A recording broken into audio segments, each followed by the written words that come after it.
जी हाँ, श्री राधा और श्याम सुंदर परस्पर प्रेम का स्वरूप है। श्री राधा श्याम सुंदर दोनों जब तक एक दूसरे का दर्शन न कर लें, वे भोजन नहीं पाते। इसी पर आधारित है हमारी आज की कथा, जिससे आपको यह ज्ञात होगा कि श्री राधा और श्याम सुंदर का कैसा अद्भुत प्रेम है।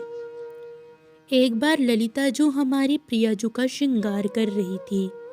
जब श्रृंगार पूर्ण हो गया तो प्रियाजू को दर्पण सेवा करवाई श्री विशाखाजू ने। हमारी किशोरीजू ने अपने मुखारविंद को दर्पण में निहारा तो ललिताजू की ओर देखने लगी। आज ललिताजू ने श्रृंगार में त्रुटि कर दी थी। ललिते, आज आप काजल लगानो भूल गई हो। ललिताजू बोली, लाडो, जब काजल श्याम सुंदर के स्मरण में आंखन सो बह ही जानो है तो लगावे को क्या फायदा। आप कह रही हैं तो लगाई दूंगी, नेक आंखें तो बंद करो। प्रियाजू ने जब आंखें बंद की तो ललिताजू ने इशारे से ठाकुर जी को अंदर बुला लिया और प्रियाजू के सामने श्री ठाकुर जी को विराजमान किया। किशोरीजू ने जब नेत्र खोले तो सामने प्राण वल्लभ नंद नंदन को सामने पाया तो हृदय प्रेम रस से भर गया। रोम रोम दिव्य प्रेम रस से पूरित होने लगा। किंतु अगले ही पल किशोरीजू सहज रोष प्रकट करती हुई बोली, ललिताजू, आपने यह का कियो? मैया की आज्ञा को हूँ भय ना रही हो आपको, जो आप इनको महल के अंदर ले आई। ललिताजू हाथ जोड़ के बोली, प्यारी लाडो, आप दोनों को हाल हमसो देखो ना जाए।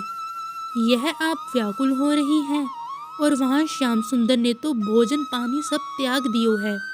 आप ही बताओ यह कैसो संभव है। किशोरीजू अब कृत्रिम रोष प्रकट करते हुए बोली, तो या सब सो मेरे काजल को का संबंध, काजल की डिबिया तो ले आओ। ललिताजू हाथ जोड़ के बोली, लाडली जू, इनसो बड़ो कोई कारो है का। श्याम सुंदर को आज अपने नैनन में बसाई लियो। काजल के संग संग एक और लाभ मिलेगो आपको। अब आपको काहो की नजर नहीं लगेगी। नंद नंदन ने प्रियाजू का दर्शन किया और वचन लिया कि वह उनके दर्शन के लिए अटारी पर अवश्य आएंगी।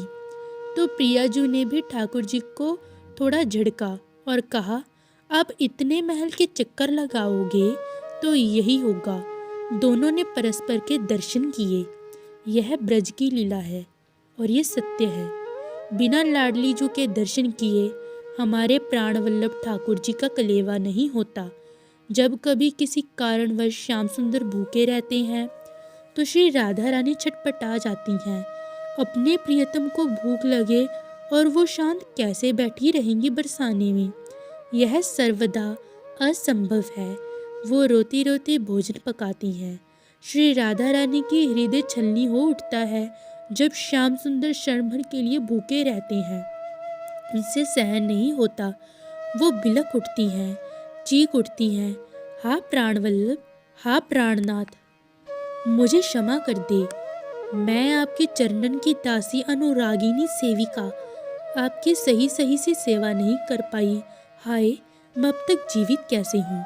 मेरे प्राण तो तुरंत निकल जाने चाहिए, क्योंकि मेरे प्राण वल्लभ भूखे हैं और मेरी अब तक सांसें कैसे चल रही हैं। धिक्कार है इस जीवन पर। तो बंधुओं और भक्तजनों, यह ध्यान रहे, इस जगत के पालनहार को पालने वाली तो हमारी प्रियाजू ही हैं। हमारी प्यारी जो श्री राधा रानी अमृत हस्ता है। किशोरी जो गोपियों के हाथों से अमृत भोजन भिजवाती हैं। कभी कभार ऐसा होता है कि प्राण प्रियतम श्री कृष्ण अड़ जाते हैं। जब तक प्यारी जू का दर्शन ना हो तो मैं भोजन नहीं करूँगा। सखियाँ थक जाती हैं समझाते समझाते। कान्हा, स्त्रियों का परिस्थिति के अनुसार ही चलना चाहिए। उनकी कुछ मर्यादा होती है। स्त्रियाँ ऐसे निकल नहीं सकती बाहर, दुनिया क्या कहेगी। पर श्याम सुंदर सबसे तब गोपियाँ श्री राधा रानी जी को संदेश भिजवाती हैं, आओ प्यारी, अपने प्राणवल्लभ को खिलाकर जाओ। वे हमारी नहीं सुनते, नहीं तो हम लोग भी यहाँ मृत्यु को प्राप्त हो जाएंगी। कोई कान्हा की हालत तो देखे, श्री राधा रानी के बिना कैसी हुई पड़ी है। हमारे प्राण प्यारे भूखे प्यासे हों और हम गोपियां प्राण लेकर जीवित नहीं रह सकती। आओ प्यारी, आओ। तो ये संदेश पाकर किशोरी जी स्वयं छुपती छुपाती दौड़ती हुई पहुंचती हैं। वहाँ अपने श्याम सुंदर को प्रेम से भोजन कराती हैं। बस दोनों की आंखें सजल हो जाती हैं, गुलाबी रंग चढ़ जाती हैं और आंखों में रोना निकलता है। सिसकते रहते हैं दोनों के दर्शन को व्याकुल रहते हैं। कान्हा, हमें काहे परेशान कर रहे हो? हम गोपियां तुम्हारे तरह पुरुष नहीं हैं, जब चाहे निकल जाएं घर से बाहर। कुछ मर्यादा नाम की भी चीज़ होती है। हट ना करो, जिद ना करो। श्याम सुंदर कहते हैं फिर। मैं क्या करूं राधे? राधा बिन तो श्याम आधा है। तुम्हारी बताओ, तुमने भोजन किया या नहीं? तो श्री राधा रानी हामी भर देती है। तो श्याम सुंदर बोले, एक बात कहूँ राधे, तुम्हारे बनाए गए भोजन बहुत ही स्वादिष्ट होता है। श्री राधा रानी शर्माई सी अपनी चुनरी से अपने ही मुखचंद्र को छुपा लेती हैं। कहती हैं, कुछ तो लज्जा करो श्याम सुंदर, सखियां सामने खड़ी हैं। पर गोपियां प्यारी जी की सब बातें सुन लेती हैं और खिलखिलाते हुए हंस पड़ती हैं। अब श्री जी और भी संकुचित हो जाती हैं। हमारे प्यारे कान्हा जी प्रेम से उन्हें आलिंगन देते हैं, यानी गले लगाते हैं। राधे, प्रेम से तो भोजन और भी स्वादिष्ट होता है। श्री राधा रानी जब यह सुनती हैं तो शर्मा जाती हैं, पर हृदय से प्रेम की तरंगें उमड़ने लगती हैं। श्री राधा रानी ईश्वर से प्रार्थना करती हैं कि हे नारायण, आज आपने मेरी लाज बचा ली, मेरे प्रियतम को भूखे ना रहने दिया। प्रभु, ऐसा आशीर्वाद दीजिए कि मैं सदैव अपने प्राण प्रियतम श्याम सुंदर को भोजन करा सकूं। ये अगाध प्रेम है। प्रेम में भगवान स्वयं अपनी भगवत्ता भूल जाते हैं।